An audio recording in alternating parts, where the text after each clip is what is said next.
Surprise, Sydney. I'm back, and with me, another speed art. This one is of Ghostface from the original 1996 film. I just released his evolution, going through the subtle but noticeable costume changes as well as each Ghostface's motivations and identities, plus some other bonus bits at the end.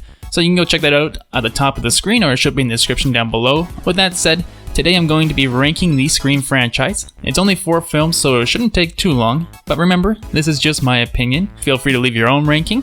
And if you like this speed art, I have a whole bunch of them on the channel, so go check those out if you haven't already. And that's enough gobbledygook, so let's just jump into it. And coming in 4th place is going to have to be Scream 3. While I don't hate this movie, I think there's some fun parts and some interesting kills here and there. It does come off a little too comedic in places, and the tone of the film suffers because of it. For example, why would they think including Jay and Silent Bob in a cameo would be a good idea? Like, it's kind of funny since Ghostface appears in their solo movie, but an actual horror movie referencing a comedy series kind of just takes you out of the film for a moment. And while I like Dewey in the whole series, I feel like he's kind of shoehorned in here just to be in LA at the same time as Sydney and Gale, and it just seems very forced. This is also the only film in the series that had a solo killer, but it's the most convoluted motive of all the films. But I do like the way the film ends and with our main protagonist all together, so it has that going for it.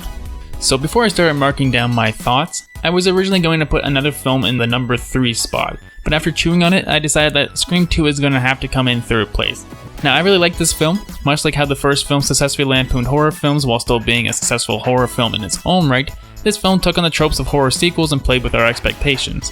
The main cast that survived is back, and they all do a good job following up on their roles from the previous film, but I do feel like Gale took a bit of a step back as she didn't really seem to learn all that much from the events of the last film, and it still came across as a little too hard-edged. Although I'm willing to forgive this because the conclusion is one of my favorites in the series and ties in nicely with the events of the previous film, making this film feel like a true sequel. Originally there was going to be a different conclusion, but apparently a script leaked online so they altered the ending slightly to fit a new narrative, but all in all, the first sequel in the series is definitely worth a watch. And for my number 2 spot, which I thought was going to be going to Scream 2 before, is actually going to be rewarded to Scream 4. Or if you read it the way the poster spells it, then Screform.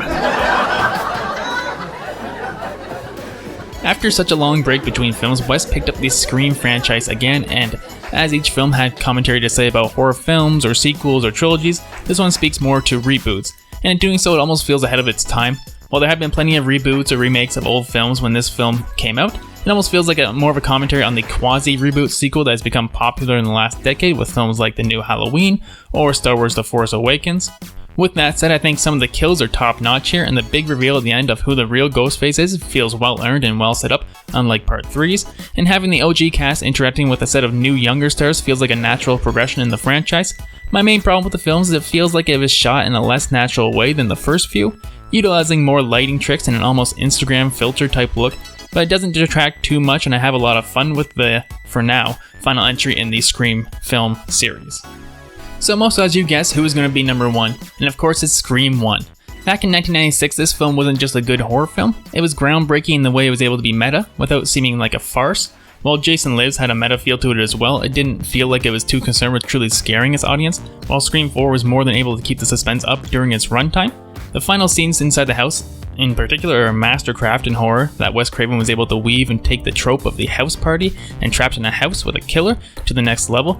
Not even mentioning that this is the first film that introduced Ghostface to the masses. While it had been a Halloween costume before, the way Ghostface is presented here during his kill scenes is actually super interesting. The intro especially is able to capture a feeling of isolation and terror. So all in all, if you haven't seen the original film, even if my animation spoiled the reveals to you, I think Scream is a franchise worth returning to as both a film fan and a horror fan. And if you like the first one, I think you should check out the sequels too, because they're also pretty good. I do have some more Godzilla themed speed arts planned, as well as a Chucky 2019 one, so I keep meaning to post those, so stay tuned for those in the future. And so now I want to thank all my patrons for supporting my main channel and allowing me to do these other ventures as well. Specifically, I'd like to thank Michael P. Wood Jr. and Athena Ballet?